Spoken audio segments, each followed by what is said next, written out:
witness. God specializes in taking things that we throw up our hands and say, no way. We throw up our hands and say, no, I might as well just resign to the fact that I'm always going to be this way. No, he specializes in impossible situations to show off his power, that he can take your impossible, he can take your hands up and say, oh, it's impossible, it won't happen. He can use that to show you that it's not about you, but it's all about him. See, the problem is we read our Bibles wrong. Too many times we read the Bible and try to make the humans the hero. But God says, no, bump that. Zachariah's not the hero. Elizabeth is not the hero. But give me my due. I'm the hero. It wasn't Zachariah's faith that did it. It wasn't Elizabeth's faith that did it. I didn't need their faith to pull off what I'm going to do, because I am powerful. I am El Shaddai. I am almighty. I am all powerful. And if I got to overlook your little moment of lack of faith, I'll do it, because my glory is more important than your little meandering with your faith. In other words, God specializes in taking our thrown up hands, taking our all that won't happen, and using them to show you just how powerful he is. Amen. Jesus said to his disciples, with what is impossible with men is possible with God. In other words, beloved, this is constantly throughout the Bible, but God uses head scratchers. God uses things to just confound those, to let folk know that can't nobody do it like Jesus. Can't nobody do it like the Lord. If it's going to get done, it's going to take God to do it. And when we believe that, when we just trust and believe, when we take God at his word and watch him work, we will see him do what only God can do. Let me give you some Bible verses in case you don't believe me. The story coming to Abraham and Sarah when they were old and very old.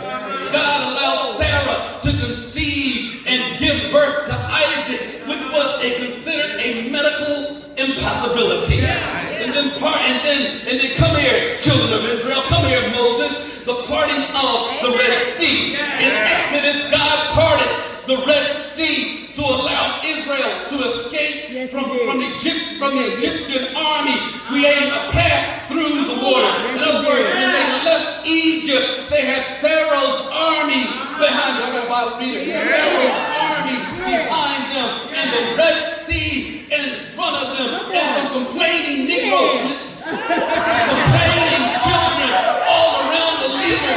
But God spoke to Moses, and he said, you see that staff? He said, take that staff and bounce it in the ground and watch me work. He said, watch me do.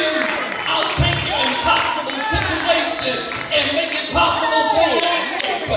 Coming to Gideon's army. In the book of Judges, God reduced Gideon's army to a small number and then used this small force to defeat a much larger army.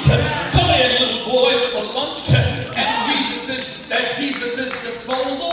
The little boy was there with his lunch, and there were 5,000 hungry folk around on the mountaintop.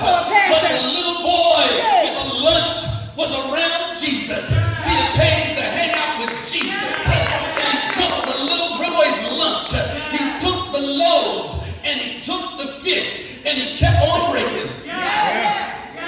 The Bible says that he fed 5,000 hungry folk. But I got to go. My time is up. We still got communion together.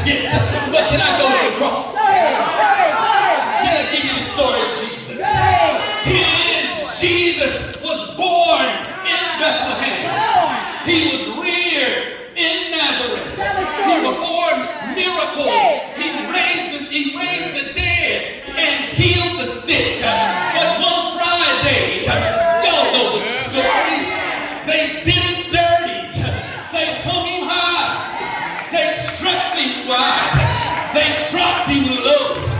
And he died. Didn't he die? He died until the earth rocked and rolled. He died until the sun refused to shine. Touch your neighbor and say they did it dirty.